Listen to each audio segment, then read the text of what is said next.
ሰላም ይብዛላችሁ የአባቴ ብሩካን ባላችሁበት ስፍራ ሁሉ የወንጌል አገልጋይ ወንድማችሁ ቄስ ኃይሉ ነኝ። እንዴት ከርማችኋል? እግዚአብሔር ይመስገን። እስቲ ዛሬ ደግሞ አንድ መረጃ ደርሶኛል ላካፍላችሁ። ምናልባት አንዳንዶቻችሁ ሊያነቃችሁ ይችላል ብዬ አስቤያለሁ። ባለፈው ዋራ የአገልጋዩ ስልጠና ላይ ኢትዮጵያ ሐዋርያዊት ቤተክርስቲያን ቢሾፕ ደጉ ለቢሾፕ ኢሳያስ ስልጣን አስረክበዋል። በዛ ቦታ ላይ ነበረው ደግሞ ከውጭ የመጣው ቢሾፕ አማዶር የሚባል ሰው ነበረ እና ርክክቡ ላይ ምንድነው ቢሾፕ ኢሳያስ እያስማላቸው ያለው ምንድነው? ለቢሾፕ ደጉ ስልጣን ትገዛለህ ወይ ነው። ምን ማለት ነው? እኔ አልገባኝም። እስቲ የሚያስረዳኝ ሰው ካለ ምናልባት ለቢሾፕ ደጉ ስልጣን ትገዛለህ ወይ? ቢሾፕ ደጉ እኮ እኔ ካሁን በኋላ ዓለም አቀፍ ሆኛለሁ፣ የኢትዮጵያውን ስራ እኮ ለአንተ አስረክቤያለሁ፣ ሁሉ ነገር ያው በእጅህ ነው ብለው ሰጥተውታል። አሁንም እንደገና ለቢሾፕ ደጉ ትገዛለህ እንዴ ብሎ የሚጠይቀው አሁንም እሳቸው ናቸው ማለት ነው የሚመሩት። ቦታው ላይ ተቀመጡ እንጂ ቢሾፕ ኢሳያስ ምንም ነገር ማድረግ አይችሉም ለማለት ተፈልጎ ነው ወይስ በእጅ አዙር እኔው ነኝ ለማለት ነው? ይሄ ፍጹም የሚያስኬድ ነገር አይደለም፣ ስህተት ነው። ምክንያቱም አንድ ሰው ስልጣን ካስረከበ ማህተቡ፣ ሁሉን ነገር፣ ቢሮውን፣ ቁልፉን፣ መኪናውን ከሰጠው ያ ሰው ነው ያንን ስፍራ ተክቶ የሚሰራው እንጂ ለትገዛለህ ብሎ መጠየቅ ምንድን ነው? ወይስ ቢሾፕ አማዶር የቤት ስራ ተሰጥቶት ነው የመጣው? የቤት ስራ ተሰጥቶት እኮ የሚናገር ነው የሚመስለው።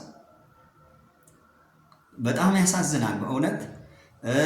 ኢትዮጵያ ሐዋርያት ቤተክርስቲያን ከ190% እኮ ምዕመኖቿ እዚህ ናቸው። ስራው ያለው እዚህ ነው። ውጭ ሀገር እኮ ጥቂት ህዝብ ነው ያላቸው።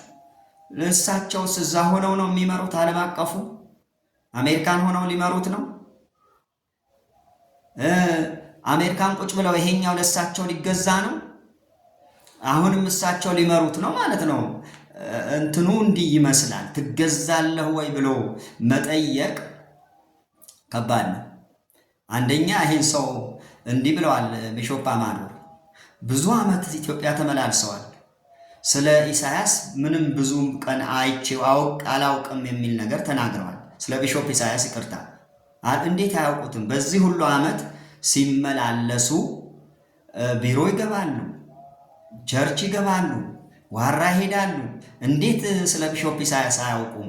የማያውቁት ሰው እንዴት ይሾማሉ እሳቸው? ያሳዝናል በእውነት። እንደው አንዳንዴ ዶሮን ሲያታልሏት በመጫኛን ጣሏት ይባላል። ውሃ ሞቀውላት ለገላሽ ነው አሏት የሚባል የሀገራችን ተረት አለ። እንደው በዚህ ዘመን ሰው ይሞኛል ብላችሁ የምታስቡ ከሆነ በጣም ጅልነት ነው በእውነት። አይሞኝም። ያውቃል እኮ ትውልድ እኮ ጥሏችሁ ሄዷል። ትውልድ እኮ በልጧቸዋል። እግዚአብሔርን ስለሚፈራ ሰውን ስለሚያከብር ባህላችን በጣም ጨዋ ባህል ስለሆነ እንጂ ትውልድ እኮ ጥሏችሁ ሄዷል። ትውልዱ እኮ ገና ምን እንዳሰባችሁ እያወቀ ነው።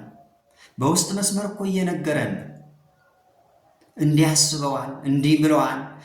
እንዴ በቅንነትና በእውነት ካልሰራ አሁንም ማንም ሰው ይህን ኢትዮጵያ ውስጥ አያመልጥም። ከሕግም አያመልጥም፣ ከእግዚአብሔር ፍርድም አያመልጥም። ስለዚህ እዛ ጋር የተደረገው ሹም ሽረት በጣም አሳፋሪ ነው።